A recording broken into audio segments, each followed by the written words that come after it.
नमस्कार। राज्यसभा टीवी के खास कार्यक्रम संसदीय वाद विवाद में आपका स्वागत है। मैं हूं अरविंद कुमार सिंह। राष्ट्रपति प्रणब मुखर्जी ने हाल में खाद्य सुरक्षा विधेयक 2013 को अपनी मंजूरी दे दी।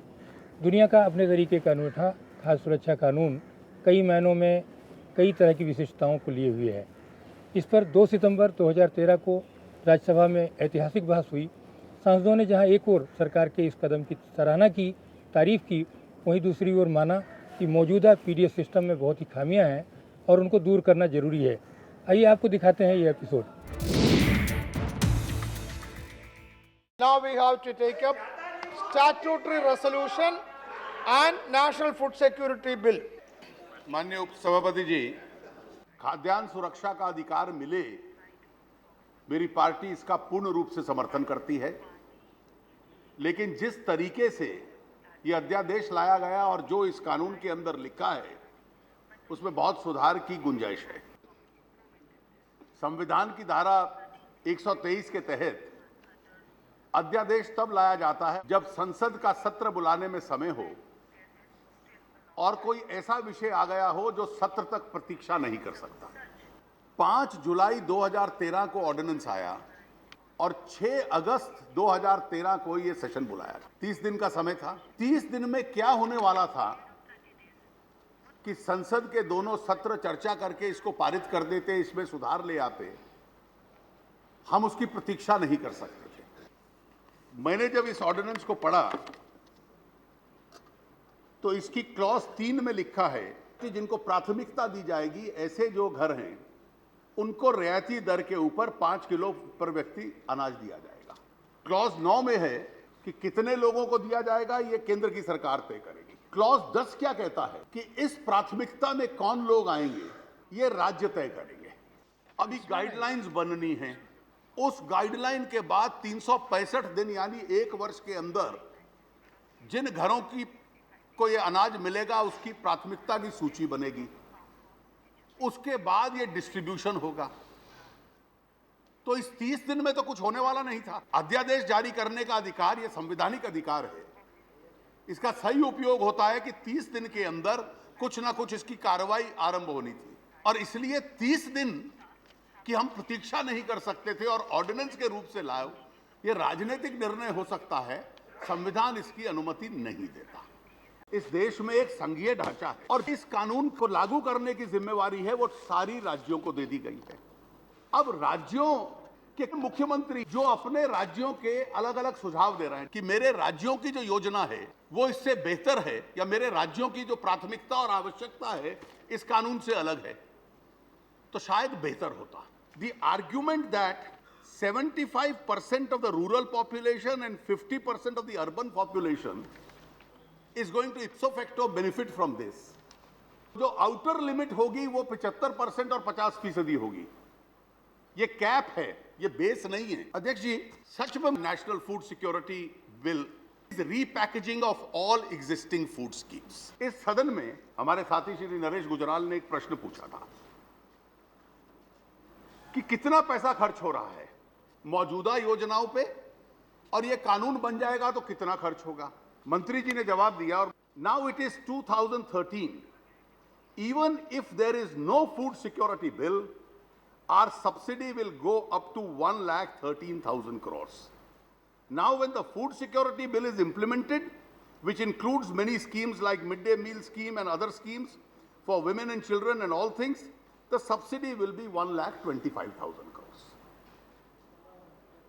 तो 12,000 करोड़ रुपया मौजूदा योजनाओं में हम और जोड़ देंगे। ये मंत्री जी का, थॉमस साहब का ये कहना था। मौजूदा जितनी योजनाएं हैं उसमें सस्ता अनाज कितने लोगों को मिल रहा है? 82 करोड़ 90 लाख। अगर आपका पूरा ये एक्सटेंड अप टू छोड़ दिया जाए और 75% रूरल और 50% अर्बन ले लिया जाए आज की जनसंख्या के आधार पर, तो this 82.99 crores will become 81.37 crores. What a great achievement. So you have extended it to more people. You have in fact cut down the number of people. आप 5 किलो अनाज देंगे, अगर 4.6 या 4.8 भी ले लिया जाए परिवार का औसतन साइज तो 23 या 24 किलो अनाज हो गया। अब उस राज्य क्या करे, छत्तीसगढ़, जो 35 किलो दे रहा है। आपकी योजना माने या अपनी माने और उसको कम करे। आप कह रहे हैं कि 2 रुपए 3 रुपए पे दूंगा, वो 1 रुपए में 35 किलो दे रहा है, तो आपके कहने पे डबल या ट्रिपल करेगा। आप सिर्फ अनाज दे रहे हैं, वो भी 5 किलो पर व्यक्ति। वो अनाज भी देता है, चना भी देता है, आयोडाइज्ड नमक भी देता है, चीनी भी देता है, और नमक तो फ्री में देता है, दाल भी देता है। और केवल ये छत्तीसगढ़ नहीं, ये योजनाएं और राज्यों की भी है। तो इसलिए थोड़ा बड़ा दिल दिखाइए और इसमें लिखिए कि जो राज्य हमसे बेहतर योजना के तहत दे रहे हैं, उन राज्यों की योजनाएं चलती रहेंगी। तो इसलिए मैं आपसे आग्रह करूंगा कि ऑर्डिनेंस इशू करने के लिए कौन सी जल्दी और आफत थी कि इस तरह का कानून, और वो भी कानून जो पूरे रूप से राज्यों ने लागू करना है, और राज्यों के पास इससे बेहतर योजनाएं हैं, कि ये करने के लिए आप संसद के सत्र की प्रतीक्षा नहीं कर सकते थे। इसलिए आपने अपने ऑर्डिनेंस इशूइंग पावर अधिकार का दुरुपयोग किया। धन्यवाद। Honorable Minister will move the bill for consideration. I beg to move that the bill to provide for food Yeah, now you can hear. and nutritional security in human life cycle approach by ensuring access to adequate quantity of quality food at affordable prices to people to live a life with dignity and for matter connected therewith or incidental thereto, as passed by Lok Sabha, be taken into consideration. Now, Sri Venkaiah Naidu. Your food bill is not going to get you goodwill. It will be going to get you a big bill. You cannot have an imported food security. You need to have homegrown food security. The share of agriculture and allied sectors in India, GDP, has declined to 13.7% in 2012 and 13 as per the Central Statistical Organization. That's why people were waiting for the government to take action on the Swaminathan Commission recommendations with regard to fixing the minimum support price. Cost of production plus 50%. Sir, what is happening is 8.6 million people left agriculture in the recent past of last one decade. As per the National Crime Bureau in 2012, 3,786 farmers committed suicide, more than 10 people per day. What is happening? किसान मर रहे हैं, सत्ता में बैठे लोग सो रहे हैं, यही सिचुएशन है. Finance Minister saying from time to time, we have increased the minimum support price. At the same time, please note, you have increased the price of fertilizer, increased the price of pesticides.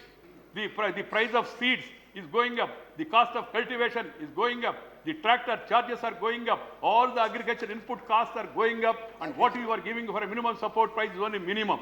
Then how do you expect the farmer to produce more? So that's why, sir, my point is, first of all, let you assure the House, assure the country about providing sustainability for the agriculture. Sir, with regard to the procurement, it's a major challenge. Where is the infrastructure? Where are the godowns? The other day, Minister, Planning Commission estimated cold storage requirement of 61.13 metric tons. Present capacity is only 29 metric tons. Sir, food means pulses, cereals, and also oil, then and also other requirements, sugar, all these things are required. And you have not bothered about any of those things. You just were talking about wheat and rice. 2013 and 14, against a target of 613 metric tons, storage capacity added is only 3.3 lakh tons.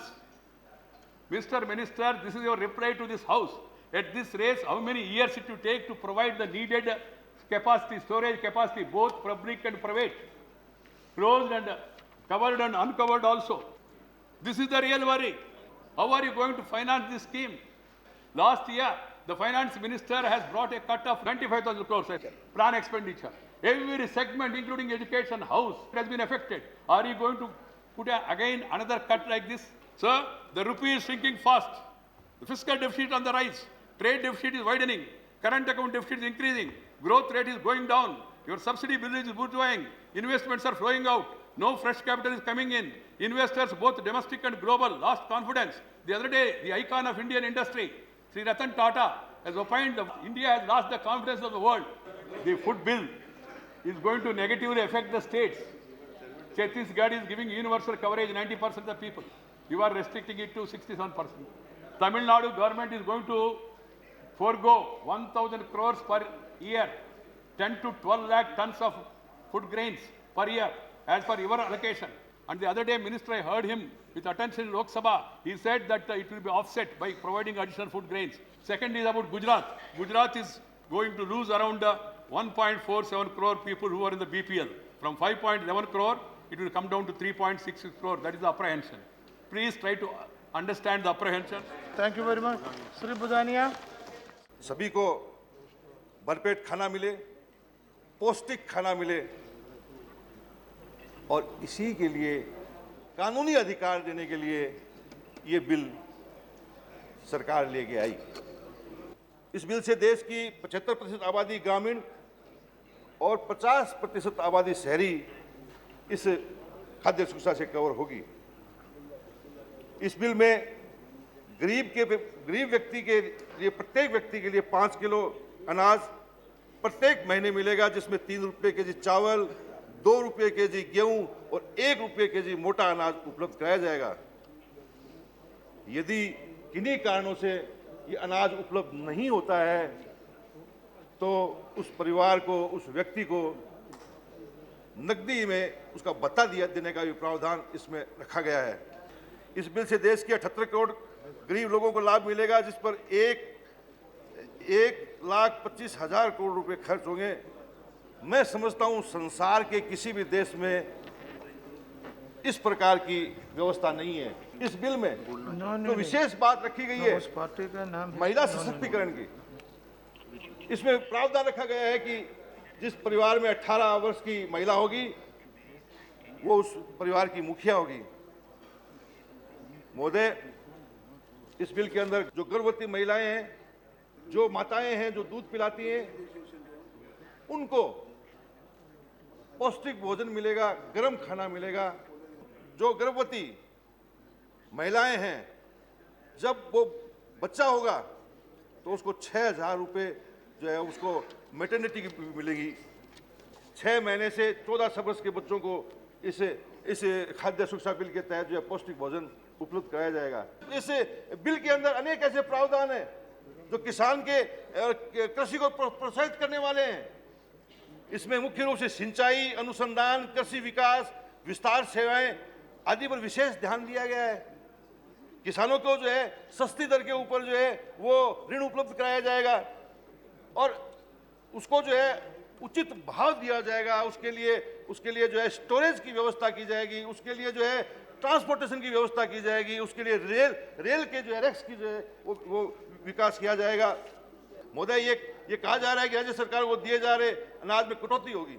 राज्य सरकारों को जो आज अनाज मुहैया हो रहा है वो अनाज राज्य सरकार को उसी प्रकार से मुहैया होता रहेगा, उसमें किसी प्रकार की कटौती नहीं की है, जबकि अनाज जो है उनको और बढ़ के अनाज मिलेगा, ऐसी व्यवस्था इस बिल के अंदर की गई है। वितरण व्यवस्था पे चिंता की गई है। अध्यक्ष महोदय, हमारे देश के अंदर 6 लाख गांव हैं और 6 लाख से ऊपर ही हमारी जो है राशन की दुकानें हैं। ये जो वितरण प्रणाली जो का काम है ये राज्य सरकारों का काम है।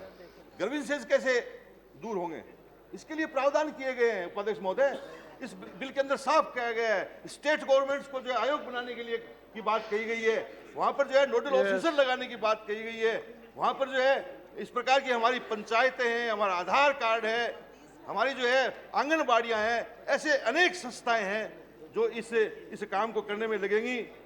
जिस बिल पर हम चर्चा कर रहे हैं ये बिल एक बहुत ऐतिहासिक है। इसके लिए कहा गया इसमें नया क्या है, इसके अंदर नया बहुत कुछ है। इसके अंदर गरीब लोगों को खाद्य सुरक्षा की गारंटी दी गई है, कानून बनाया गया है, कानूनी अधिकार दिया गया है।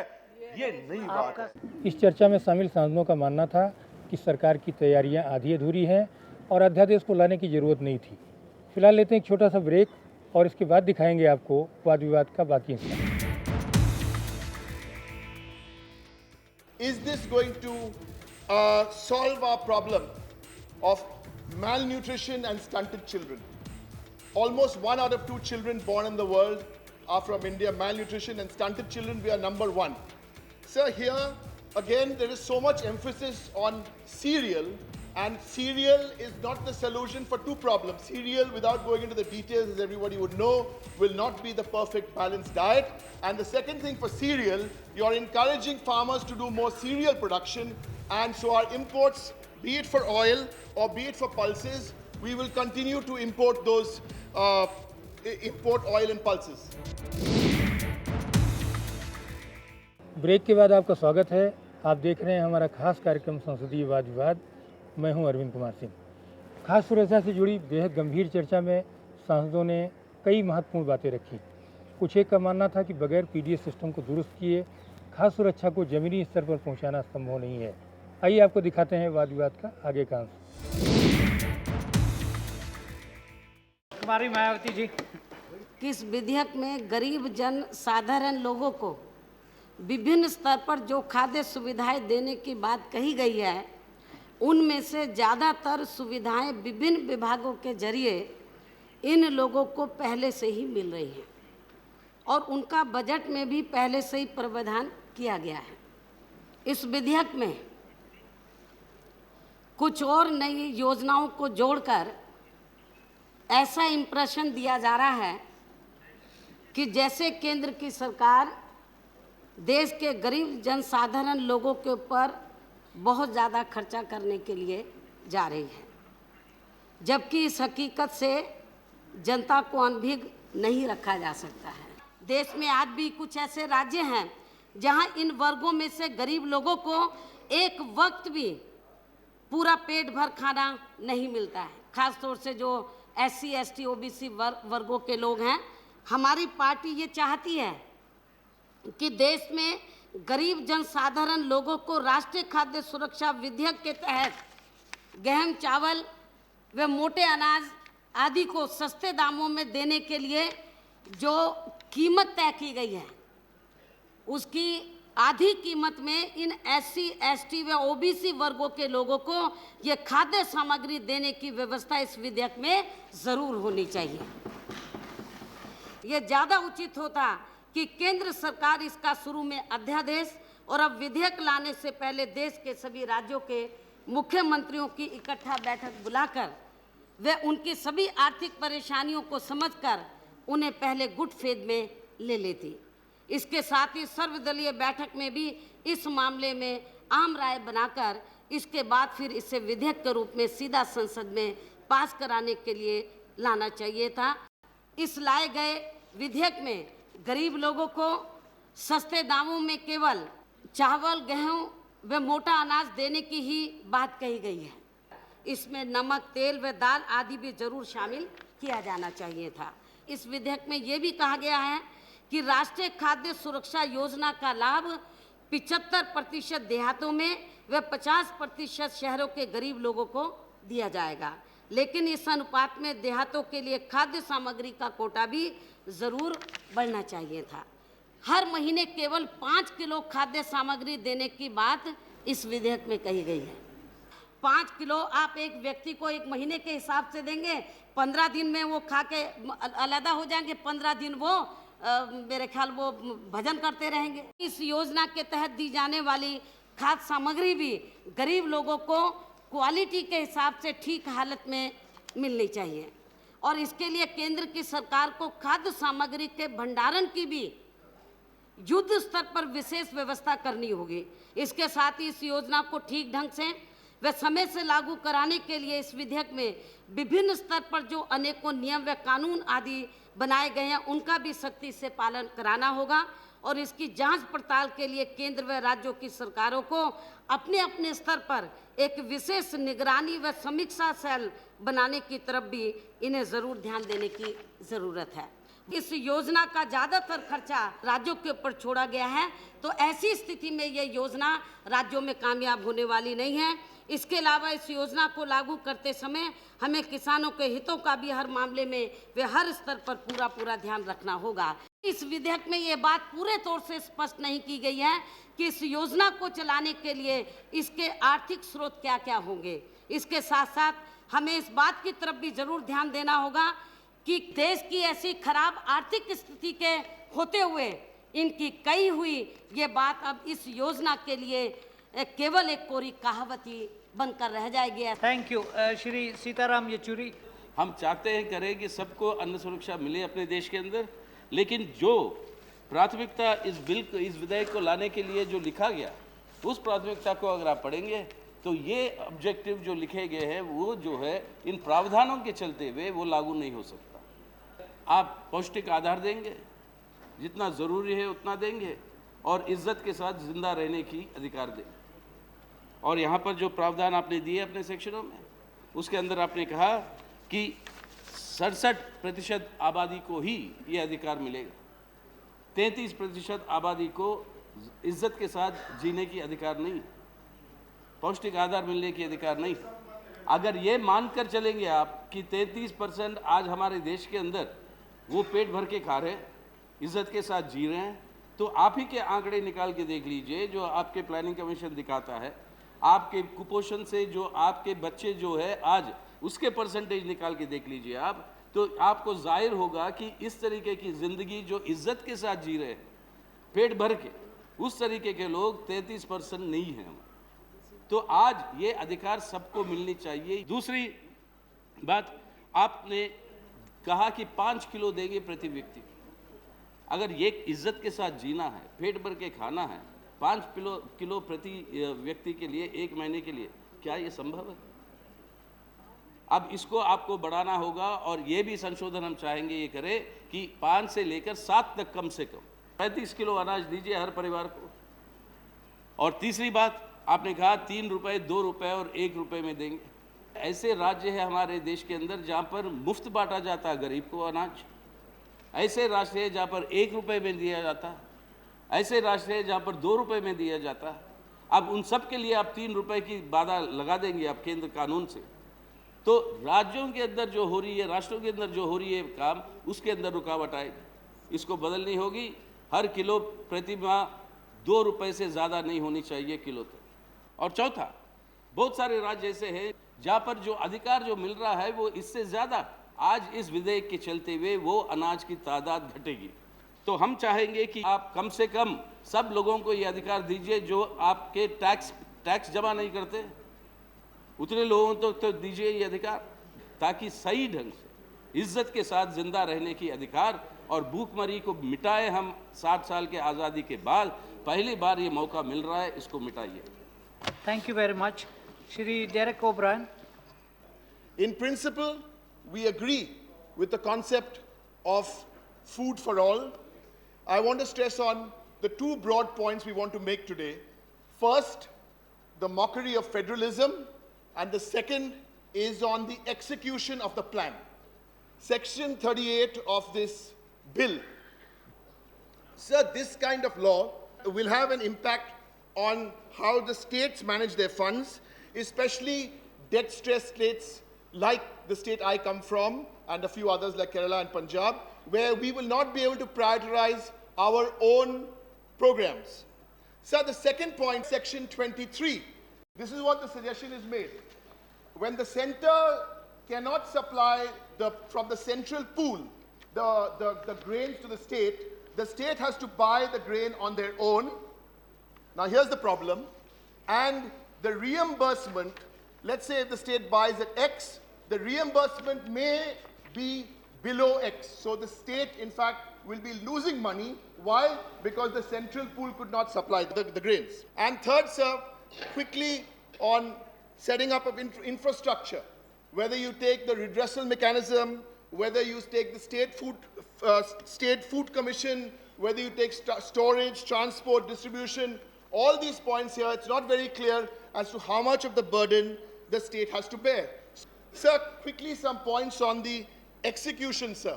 Because if you look at the PDS system, you look at AAY, BPL and APL, then you study these numbers. That's an extremely relevant question, because what is really happening, 60% of those BPL houses covered under PDS will get less. So if you look at AAY, BPL and APL, if you put them together on the existing PDS, 40%, I agree, will be beneficiaries, 14% will be equal, and the rest of it, which is about another 40-45%, will actually be getting less than what they're getting now. is this going to solve our problem of malnutrition and stunted children?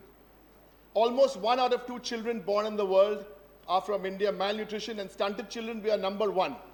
Sir, here again there is so much emphasis on cereal, and cereal is not the solution for 2 problems. Cereal, without going into the details, as everybody would know, will not be the perfect balanced diet. And the second thing, for cereal, you're encouraging farmers to do more cereal production, and so our imports, be it for oil or be it for pulses, we will continue to import those, import oil and pulses. Sir, that is very serious issue, sir, because nutrients should not be mixed up with the word calorie. And I would appeal to the UPA, the Congress-led UPA, to please Section 38, take it out and we will support your bill. हमारे राष्ट्र निर्माताओं ने भारत को भूख से मुक्त बनाने की परिकल्पना की थी। इसके लिए तमाम योजनाएं भी शुरू की गईं, लेकिन ज़मीनी स्तर पर यही दिखा कि भारत भूख मुक्त नहीं हो पाया। नई योजना के बारे में कहा जा सकता है कि एक क्रांतिकारी योजना है और भारत को भूख मुक्त बनाने की दिशा में एक क्रांतिकारी पहल है। देखना यह है कि योजना ज़मीनी स्तर पर कितना क्रियान्वित होती है। सांसदों ने पूरी चर्चा में इन सारे पहलुओं को रखा। आगे के एपिसोड में हम दिखाएंगे कि सांसदों ने क्या कुछ कहा और मंत्री ने क्या जवाब दिया। इस एपिसोड में फिलहाल यहीं तक। धन्यवाद। हिंदी वर्ग की एक पंक्ति कोट करना चाहूँगा। महंगाई बढ़ाने वालों से ये भूखे फरिश्ते पूछते हैं और अनाज दबाने वाले को ये भूखे फरिश्ते पूछते हैं। अगर ये हाल रहा तो दुनिया में भारत की कहानी क्या होगी। जिस देश का बचपन भूखा है, जिस देश का बचपन भूखा है, इस देश की जवानी क्या होगी।